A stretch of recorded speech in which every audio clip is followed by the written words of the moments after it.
तो hello hello hello everyone. आज हम डिस्कस करेंगे 2025 के कंप्यूटर साइंस के पेपर को टू प्रैक्टिस एंड ऑल की किस टाइप का पेपर आता है और कैसे हमें अटेम्प्ट करना है।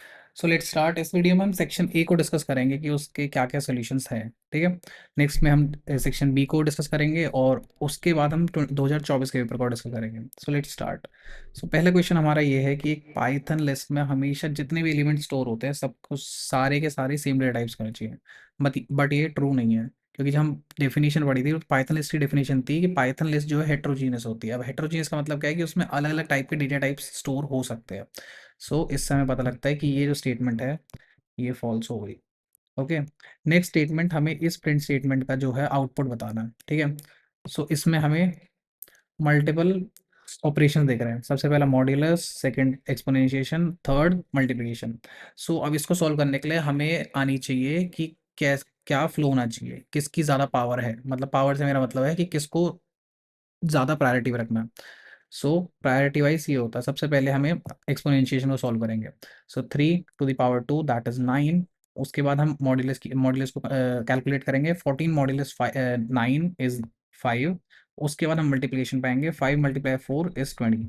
सो इसके लिए आपको, जैसा कि हमने 11th में पढ़ा था इनके बारे में, ऑपरेटर्स के बारे में, कि प्रेसिडेंस क्या होती है, उससे आप इजीली सॉल्व कर सकते हैं। ठीक है। सो नेक्स्ट का आंसर भी हमें मिल गया। So let's move on to the third question. अब इसमें हमें टू लाइंस ऑफ कोड देखने को मिलता है। सबसे पहला एक वेरिएबल है गेम नाम से, उसमें हम एक स्ट्रिंग को स्टोर कर रहे हैं, ओलंपिक 2024। अब नेक्स्ट प्रिंट स्टेटमेंट क्या लिखा है, गेम डॉट इंडेक्स। इंडेक्स के अंदर हमने वैल्यू पास करी है, किसी का इंडेक्स चाहिए। अब आप अगर नोटिस करें कि हमने इंडेक्स के अंदर कैपिटल सी को पास किया है, बट हमें गेम के अंदर कैपिटल सी तो कहीं दिख नहीं रहा। सो इसी वजह से हम देखेंगे वैलिड एरर कि ये एग्जिस्ट नहीं करता। ठीक है। नेक्स्ट हमारा क्वेश्चन है कि हमें करेक्ट आइडेंटिफायर को मार्क करना है। अब इसमें तीन आइडेंटिफायर तो क्या कहते हैं, वो है, सॉरी, तीन कीवर्ड्स तो करेक्ट हैं, ग्लोबल, डेफ और विद। इनको हम देखा होगा आपने आइडेंटिफायर जब हम पढ़ रहे थे कि ये, सॉरी, कीवर्ड्स पढ़ रहे थे कि ये कीवर्ड्स हैं। बट अगर आप ध्यान से देखें तो ब्रेक जो है इसमें कैपिटल बी है। सो कैपिटल बी की वजह से ये कोई कीवर्ड नहीं है, इसलिए हम इसे एज एन आइडेंटिफायर को यूज़ कर सकते हैं। सो इसका आंसर हमें मिल गया option B, that is break. अब क्वेश्चन नंबर 5 में मूव ऑन करते हैं। इसमें हमें इनवैलिड पाइथन स्टेटमेंट को पॉइंट आउट करना है। अब पहले तो हम इसे वो क्या कहते हैं, कैंसल आउट करते हैं कि कौन कौन से वैलिड है। सो सबसे पहला आएगा यहाँ पे, स्ट्रिंग को हम मल्टीप्लाई कर रहे हैं 10 से, ऑप्शन डी। सो ये ट्रू है ना। अब ए और सी आ गए।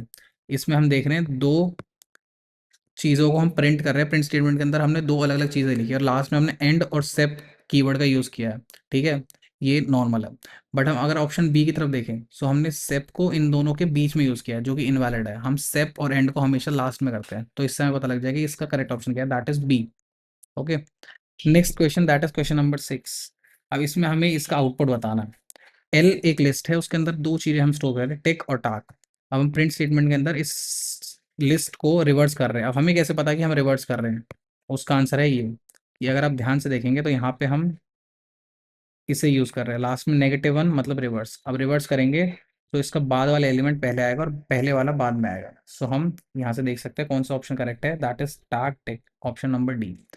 अब क्वेश्चन नंबर 7 मूव ऑन करते हैं। इसमें हमें क्या स्टेटमेंट दी है कि हमें ऑपरेटर को चूज करना है जो कि ट्रू रिटर्न करेगा जब वेरिएबल जो है दोनों साइड वो सेम मेमोरी लोकेशन को मूव ऑन करे।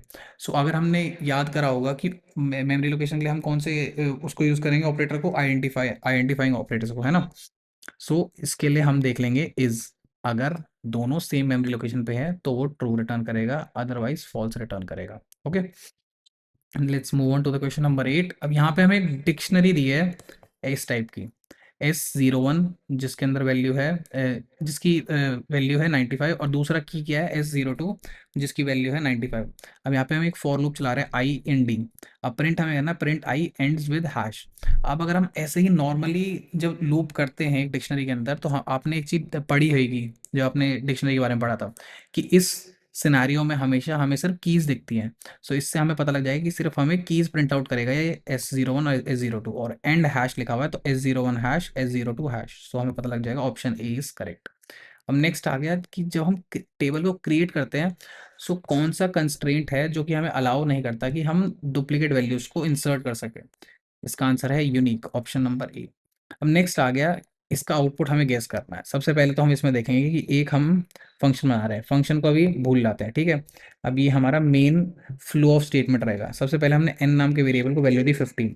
अब यहाँ पे हमने चेंज एन पे हमने इस फंक्शन को कॉल किया। इस फंक्शन के अंदर क्या हो रहा है, एन की वैल्यू में 10 इंक्रीमेंटर आ रहा है। पहले 10 एन की वैल्यू थी 15, अब यहाँ पे इंक्रीमेंट होने के बाद हो रहेगी 25।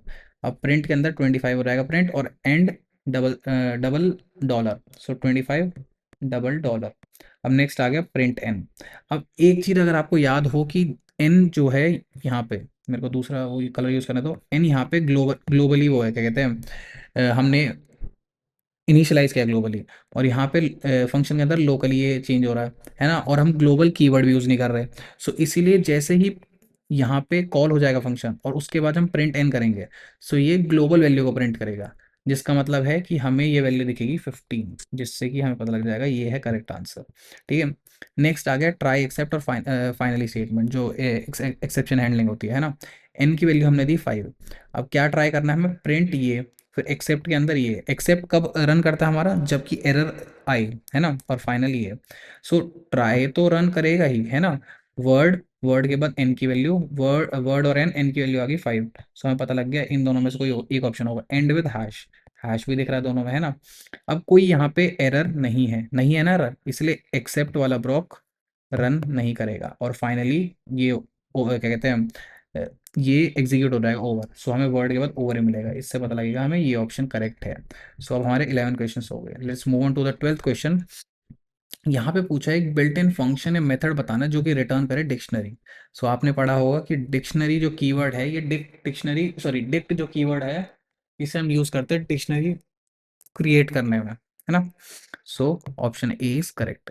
नेक्स्ट आ गया कि इसमें इनमें से कौन सी डीएमएल मतलब डेटा मैनिपुलेशन लैंग्वेज है, उसकी कमांड जो कि एसक्यूएल में होती है। इसका आंसर है अपडेट। ओके। अब नेक्स्ट आ गया, हमें नंबर ऑफ वैल्यूज को डिस्प्ले करना है in SQL in the specified column ignoring the null value. इसका आंसर है काउंट। काउंट हमेशा हमें रिटर्न करता है नंबर ऑफ वैल्यूज एक स्पेसिफाइड कॉलम में, और इग्नोर कर देता है नल वैल्यूज को, ठीक है। अब नेक्स्ट आ गया, एसक्यूएल के अंदर हमें कौन सी टाइप की वैल्यू हमेशा इनक्लोज करनी पड़ती है कोटेशन मार्क्स में। इसका आंसर है फ्लोट। अब नेक्स्ट ट्रू और फॉल्स। एक टेबल है जिसपे 6 रो है और 3 कॉलम्स, और दूसरी टेबल है जिसमें 5 रोज और 2 कॉलम है। So Cartesian product of A and B will have 30 rows and 5 column. क्या ये सही है गलत है? ये सही है, क्योंकि जब भी हम कार्टेशियन प्रोडक्ट निकालते हैं, सो रो के अंदर जो वैल्यूज होती है वो हमेशा मल्टीप्लाई होती है। इसके अंदर 6 रो होती है, इसके अंदर 5, सो दे विल बी मल्टीप्लाइड 30, और कॉलम्स ऐड हो जाते हैं। इसके अंदर 3 कॉलम थे, इसके अंदर 2 कॉलम थे, so 3 + 2 that is 5। Okay, so this is true. Okay. Next आ गया कि कौन सा नेटवर्किंग डिवाइस है जो कि रीजनरेट कर देता है और ट्रांसमिट करता है वीकन सिग्नल को। इसका आंसर है रिपीटर, क्योंकि बाकी सबके वीकन सिग्नल पे काम नहीं होता, सिर्फ रिपीटर काम होता है कि जो उसे वीकन नेटवर्क मिलता है उसे वो स्ट्रॉन्ग करके आगे ट्रांसमिट कर देता है। Okay. Now let's move on to the 18th question कि जब हम फोन कॉल करते हैं, सो कौन सा प्रोटोकॉल यूज होता है। इसका आंसर है VoIP, वॉइस ओवर आईपी। ये हमेशा यूज होता है फोन कॉल के ड्यूरेशन। ओके। इसकी फुल फॉर्म है voice over internet protocol. Okay. अब नेक्स्ट आ गया एक्सपैंड ए आरपानेट। इसकी फुल फॉर्म मैंने आपके लिए यहाँ लिख रखी है, अगर थोड़ा आपको डिफिकल्ट लगे। Advanced research projects agency network. Okay. ये अगर आपके 2026 में भी सिमिलर क्वेश्चंस आए ऐसे सिंपल सिंपल से कि इसकी एक्सपेंशन बता दो, तो it's very easier to score. So always हमेशा पढ़ के जाना है इनके कम से कम फुल फॉर्म, जो भी शॉर्ट फॉर्म्स यूज होती है, जैसे ये आ गई PPP, HTTP, FTP, VoIP, इन सब की फुल फॉर्म पढ़ के जाना। ओके। नेक्स्ट आ गया हमारा असर्शन और रीजनिंग टाइप क्वेश्चंस। सो पहला इसमें असर्शन है कि जब भी हम बाइनरी फाइल को ओपन करते हैं तो हम आरबी मोड को यूज करते हैं। आरबी मोड क्या होता है, रीड बाइनरी, और जो पिकल डंप मेथड है वो एक डिस्प्ले करेगा एरर, है ना।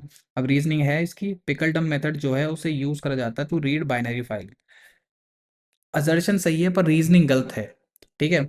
हम जब भी पिकल डंप मेथड को यूज करते हैं तो हमें रीड बाइनरी मोड को अनेबल करना पड़ता है, ठीक है। बट इसका मतलब ये नहीं है कि ये पिकल डंप तभी रीड करेगा, सॉरी, पिकल डंप को ही यूज करना पड़ेगा हमें रीड करने के लिए। ये रीजनिंग गलत है। So assertion is correct but reasoning is false. Okay, that is C. इसका आंसर है सी। ओके, नेक्स्ट आ गया कि हम सारे के सारे रिकॉर्ड्स को रिट्रीव कर सकते हैं from more than one table in SQL. ये तो करेक्ट है, हम रिट्रीव कर सकते हैं। नेक्स्ट आ गया, इसकी रीजनिंग ये है कि फॉरेन की से हम रिलेशनशिप क्या कहते हैं, बनाते हैं दो या दो से ज़्यादा टेबल में।